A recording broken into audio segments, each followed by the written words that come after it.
வணக்கத்துடன் பெப்பரென்சால் தமிழ் சொந்தங்களே, நான் உங்கள் இன்பா. இன்று இலங்கையின் ஜனாதிபதி இந்தியாவிற்கு விஜயம் செய்திருக்கக்கூடிய விடயம்தான் ஊடகங்களில் தலைப்பு செய்தியாக மாறியிருக்கிறது. இந்தியாவில் அவர் யார் யாரை சந்திக்கப் போகின்றார், அவருடைய அந்த பேச்சுவார்த்தையில் என்னென்ன விடயங்கள் ஒரு பிரதான களத்தை எடுக்கும் என்கின்ற கேள்விகள் பரவலாகவே எழும்பிக் கொண்டு இருக்கின்றன. இலங்கையிலிருந்து இலங்கையின் ஜனாதிபதி கிளம்பிய பொழுது அவர் விமான நிலையத்திற்கு மக்கள் செல்லக்கூடிய பாதை வழியாக சென்றது ஒரு வரவேற்பை பெறக்கூடிய ஒரு விடயமாக இருந்தது என்ற ஒரு குறிப்பு முதலாக சொல்லப்படுகிறது. அது மக்கள் மன்றத்திலே ஒரு வரவேற்பை கொடுத்திருக்கிறது. காரணம், ஒரு எளிமையான நடைமுறையை ஜனாதிபதி கையில் எடுக்கிறார் என்கின்ற விடயங்கள் பேசப்படுகின்றன. ஜனாதிபதி அவர்கள் இந்தியாவிற்கு விஜயம் செய்திருக்கக்கூடிய இந்த சூழலில் முதலாக அவர் எல் முருகன் அவர்களை சந்தித்து பேசியிருக்கின்றார். மத்திய இணையமைச்சர் எல் முருகன் அவர்களை சந்தித்து பேசியிருக்கிறார். இந்த சந்திப்பில் என்ன விடயங்கள் பேசப்படுகிறது என்கின்ற தகவல் எல்லாம் நாம் இன்று மாலைக்குள் நாம் தெரிந்து கொள்வதற்கான ஒரு வாய்ப்பு இருக்கிறது. டெல்லியில் ஆண்டு கொண்டிருக்கக்கூடிய கட்சியை சார்ந்த தோழர் ஒருவரிடம் இலங்கையின் ஜனாதிபதியுடைய இந்திய விஜயத்தை மையப்படுத்திய கருத்துக்களை நாம் பகிர்ந்து கொண்டிருந்த பொழுது அந்த நண்பர் ஒரு செய்தியை எடுத்து வைத்தார். அது என்ன செய்தி என்றால், தமிழர்கள் இலங்கைக்குள் அவர்கள் வந்தேரிகளாகத்தான் சென்றவர்கள். சிங்களர் தான் இலங்கையில் உள்ள பூர்வ குடிகள். எனவே தமிழர்கள் சிங்களர்கள் கொடுக்கக்கூடிய உரிமைகளை பெற்றுக்கொண்டு செல்வதுதானே சிறப்பு என்கின்ற ஒரு கருத்தை அவர் பதிவிட்டார். இது எனக்கு அதிர்ச்சியாக இருந்தது. இந்தியாவில் இருக்கக்கூடிய பெரும்பாலான மாநிலத்தை சேர்ந்தவர்களுடைய மனங்களில் இருக்கக்கூடிய எண்ணமும் இதுவாகத்தான் இருக்கின்றன. காரணம், தமிழர்கள் அங்கு அவர்கள் குடியேறியவர்கள் என்றும் சிங்களர்களுடைய பூர்வீக மண் தான் அது என்கின்ற எண்ணம் தான் பெரும்பாலான இந்திய மாநிலங்களில் இருக்கக்கூடிய மக்களுடைய எண்ணங்களாக இருக்கின்றது. இது சார்ந்த ஒரு பதிவை எடுத்து வைக்க வேண்டும் என்கின்ற எண்ணம் அப்பொழுதே என் மனதிற்குள் எழும்பியது. எனவே இந்த ஸ்ரீலங்கா என்கின்ற இந்த பூமி முன்பு எப்படி அழைக்கப்பட்டது, அதன் பின்பு சிங்களர்கள் எப்படி அங்கே வந்து குடியேறினார்கள், சிங்களர் குடியேற்றத்திற்கு பின்பு எப்படி தமிழர்கள் இரண்டாம் கட்ட மக்களாக மாற்றப்பட்டார்கள் போன்ற விடயங்களை குறித்த ஒரு தேடல் எடுக்க வேண்டிய ஒரு நிலைப்பாடு இருக்கிறது என்பதை நான் உணர்ந்து கொண்டேன். காரணம், தமிழ் சார்ந்தவர்கள் தேசிய கட்சியில் இருக்கக்கூடியவர்கள், அவர்கள் கூட தமிழர்களை, அதாவது இலங்கையில் இருக்கக்கூடிய தமிழர்களை அவர்கள் இங்கிருந்து அங்கு சென்று குடியேறியவர்கள் என்கின்ற நம்பிக்கையில் தான் பயணித்துக் கொண்டிருக்கின்றார்கள். முதலில் தமிழர் தாயகத்திற்கு ஈழம் என்கின்ற பெயர் எப்படி வந்தது என்பதை தெரிந்து கொண்டாலே பலருக்கு இதற்கான விளக்கம் தெரிந்துவிடும். லெமோரிய கண்டம் என்ற கண்டத்தை குறித்து நாம் அனைவரும் அறிந்திருக்கின்றோம். இந்த கண்டம் கடலில் மூழ்கடிக்கப்பட்டு விட்டது. அது கடல்கோள் சுனாமியினால் அந்த கண்டம் அழிக்கப்பட்டு விட்டது என்பது வரலாற்று பதிவு. இதை புராணங்களில் நாம் பார்க்க முடிகின்றது. அதுபோல சிலப்பதிகாரத்தில் நம்மால் இதை உணர்ந்து கொள்ள முடிகின்றது.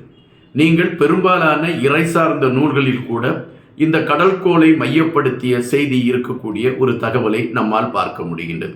அப்படி என்றால் ஒரு பெரிய நிலப்பரப்பு இந்த கடலுக்குள் மறைந்திருக்கிறது என்பதை நாம் ஒத்துக்கொண்டுதான் தீர வேண்டும். அதற்கான ஆதாரங்கள் இருக்கின்றன. இந்த சூழலில் அதிலிருந்து ஒரு குறிப்பிட்ட நாடு தப்பித்து விடுகிறது. அந்த நாடுதான் ஏழுபனை நாடு என்கின்ற நாடு. இந்த குமரி காண்டத்தில் பல நாடுகள் இருந்தது என்றும் அதில் ஒரு நாடுதான் ஏழுபனை நாடு என்று குறிப்பிடுகின்றார்கள். இந்த ஏழுபனை நாடுதான் இன்றைய ஸ்ரீலங்கா என்பது பலருடைய கருத்து அல்லது பலர் எடுத்து வைக்கக்கூடிய ஒரு செய்தியாக இருக்கின்றது. கேம்பிரிட்ஜியை சார்ந்த ஒரு ஆய்வாளர் பால் பேரிங் என்கின்ற ஆய்வாளர், இவர் இதை குறித்து தெளிவாகவே எடுத்து வைத்திருக்கின்றார். தமிழர்கள் இலங்கைக்குள் அவர்கள் அந்த பூர்வ குடிகள், அங்கு சிங்களர்கள் குடியேறியவர்கள் என்கின்ற தகவலை எடுத்து வைத்திருக்கிறார். இது இப்பொழுது சொல்லக்கூடிய கதை அல்ல. இந்த ஈழம் என்கின்ற பெயர் இப்பொழுது வந்ததல்ல. இந்த ஏழுபனை நாடு என்கின்ற வார்த்தை மருவிதான் ஈழம் என்கின்ற ஒரு வார்த்தை உருவாகியிருக்கிறது. இது நாம் அனைவருக்கும் தெரிந்த ஒரு விடயம்.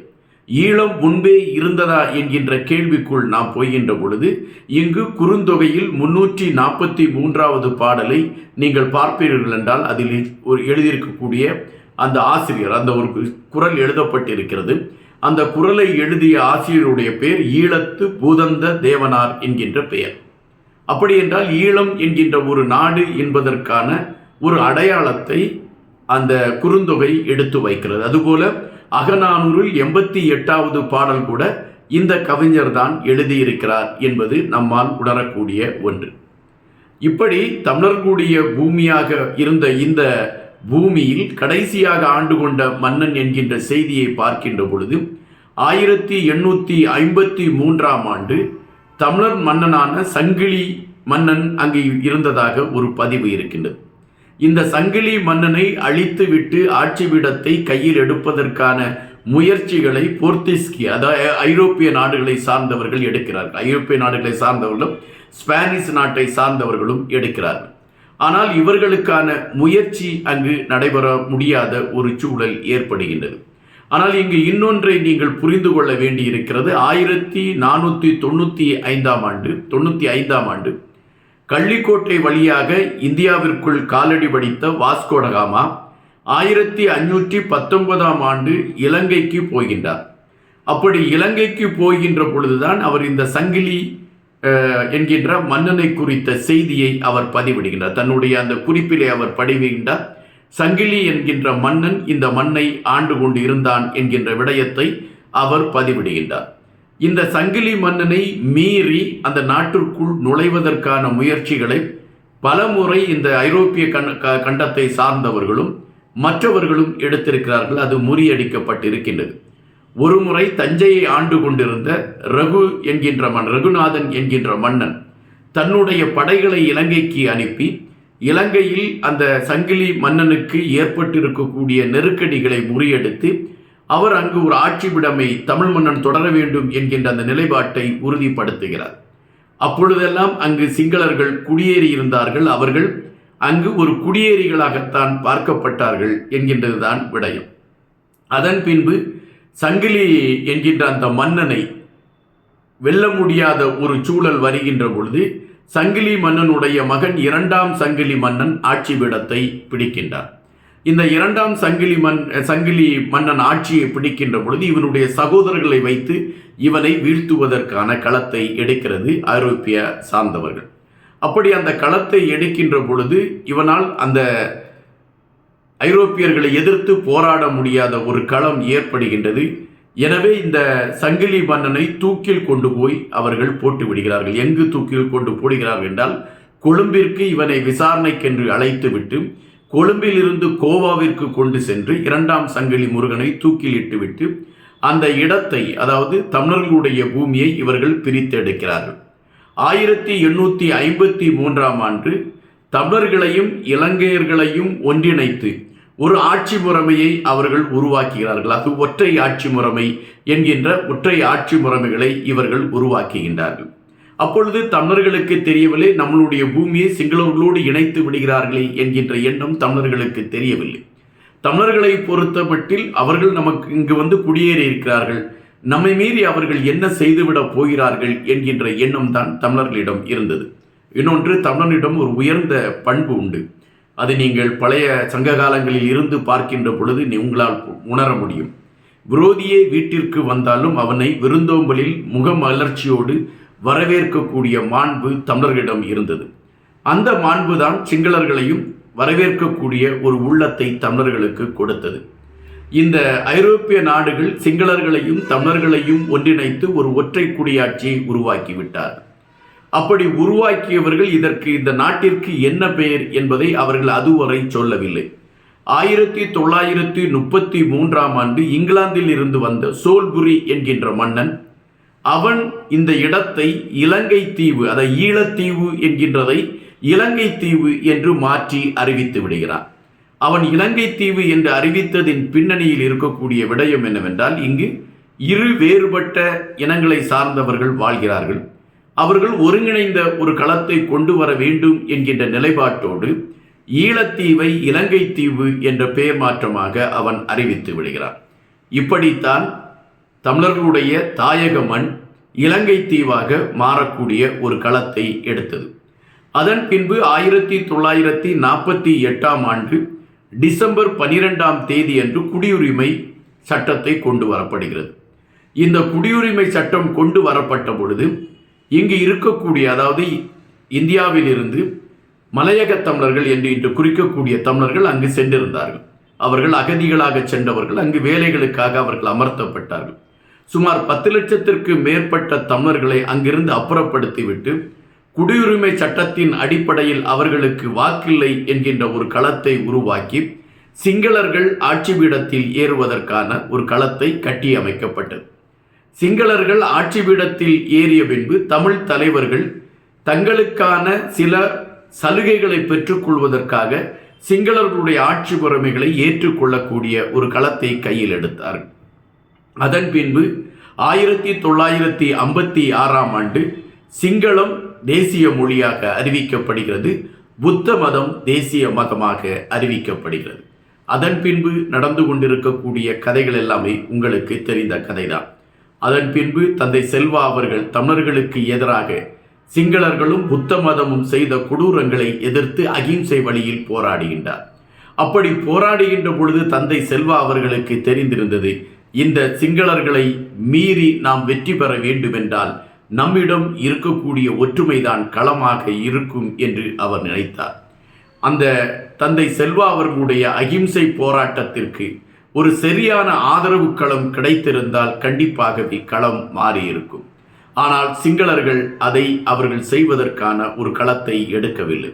தொடர்ச்சியாக தமிழர்களை அழிப்பதற்கான முயற்சிகளையே எடுத்துக்கொண்டு இருந்த காரணத்தினால் அதற்கான ஒரு சூழல் அமையாத ஒரு கட்டத்தில்தான் அதன் பின்பு ஆயுதங்களை எடுக்கக்கூடிய ஒரு நிலைப்பாடு ஏற்பட்டது. இந்த ஆயுதங்களை எடுத்த பொழுது அம்மையார் இந்திரா காந்தி அவர்கள் இந்தியாவின் பிரதம மந்திரியாக இருக்கின்றார்.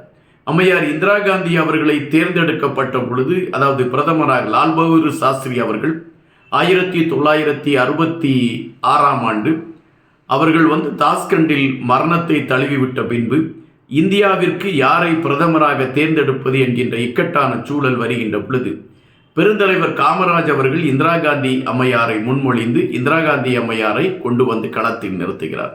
அப்பொழுது இந்தியா பல சிக்கல்களை சந்தித்துக் கொண்டிருக்கக்கூடிய நேரம், பொருளாதார விடயத்தில் வீழ்ச்சி, பிற நாடுகள் இந்தியாவை தங்கள் கையில் எடுத்துக்கொள்வதற்காக நடந்து கொண்டிருந்த முயற்சி, இவைகளையெல்லாம் முறியடித்து இந்தியாவை கட்டியமைக்கக்கூடிய களத்தை எடுத்துக்கொண்டு இந்திரா காந்தி அம்மையார் முன்னேறி கொண்டிருந்த காலகட்டத்தில் காங்கிரஸ் பேரியக்கத்தில் பயணித்துக் கொண்டிருந்த மொரார்ஜி தேசாய் அவர்களுக்கும் இந்திரா காந்தி அம்மையார் அவர்களுக்கும் ஏற்பட்ட கருத்து வேறுபாடின் காரணமாக பல முக்கிய தலைவர்களை எதிர்க்கக்கூடிய ஒரு களத்தை இந்திரா காந்தி அம்மையார் எடுக்கின்றார். அப்படி எடுக்கக்கூடிய சூழலில் காங்கிரஸ் பிளவுபடுகிறது. அதன் பின்பு இந்திரா காங்கிரஸ் என்கின்ற அடையாளத்தோடு அம்மையார் இந்திரா காந்தி அவர்கள் ஆட்சி பீடத்தில் தொடரக்கூடிய ஒரு வாய்ப்பு அமைகின்றது. அப்படி அமைகின்ற பட்சத்தில் இந்தியாவிற்கு ஏற்பட்டிருக்கக்கூடிய நெருக்கடிகளை உடைக்க வேண்டும் என்கின்ற செயல்பாடுகளோடு அதற்கான களங்களை எடுக்கின்றார். அந்த சூழலில்தான் இலங்கையை மையப்படுத்திய ஒரு தொலைநோக்கு சிந்தனையை இந்திரா காந்தி அம்மையார் எடுக்கின்றார். அதன் வெளிப்பாடு என்னவென்றால், இதுவரை தமிழர்களுடைய தாயக பூமியாக இருந்த அந்த ஈழம் என்கின்ற மண்ணை உருவாக்கி கொடுக்க வேண்டும், அது அவர்களுடைய உரிமை என்கின்ற அடிப்படையில் இந்திரா காந்தி அம்மையார் அதற்கான களங்களை உருவாக்கினார். இந்திரா காந்தி அம்மையார் உருவாக்கிய களத்திற்கு ஒரு சரியான ஒரு வழிமுறைகளை மற்ற தலைவர்கள் கையில் எடுத்திருந்தால் ஈழம் என்கின்ற அந்த மண் மலர்வதற்கான ஒரு களம் அமைந்திருக்கும் என்கின்ற ஒரு பதிவும் எடுத்து வைக்கப்படுகின்றது. தற்பொழுது இருக்கக்கூடிய சூழலில் தமிழர்கள் அந்த மண்ணின் பூர்வக்குடிகள் என்பதற்கான ஆதாரங்கள் பல இடங்களில் மிக தெளிவாகவே இருக்கின்றது. இதை இந்தியாவில் இருக்கக்கூடியவர்கள் புரிந்து கொள்ள வேண்டும் என்கின்ற எண்ணத்தில் பலரிடம் இது சார்ந்த கருத்துகள் இப்பொழுது பரவலாக எடுத்து வைக்கப்பட்டு கொண்டு இருக்கின்றன. நாமும் அது சார்ந்த ஒரு கருத்தை தான் இப்பொழுது எடுத்து வைத்திருக்கிறோம். ஈழம் என்கின்ற அந்த மண் ஏழுபனை நாடு என்கின்ற வார்த்தையின் மறுவுருவு தான் ஈழம் என்று மாறி இன்று இலங்கையாக அது மாறி அது சிங்களர்களுடைய தேசம் என்கின்ற அடையாளத்தை பெற்றிருக்கிறது. ஆனால் அது தமிழர்கள் வாழ்ந்த பூமி, தமிழர்களுடைய உரிமையான பூமி, தமிழர்களுடைய மண். அங்கு ஆண்ட கடைசி மன்னன் 2ஆம் சங்கிலியன் என்கின்ற தமிழ் மன்னன் என்கின்ற பதிவுகளும் தரவுகளும் இன்றும் அழுத்தமாகவே பதிவாகி கொண்டு இருக்கின்றன. காத்திருப்போம். இன்னும் பல செய்திகளோடு உங்களை சந்திக்கின்றேன். நன்றியுடன் இன்பா.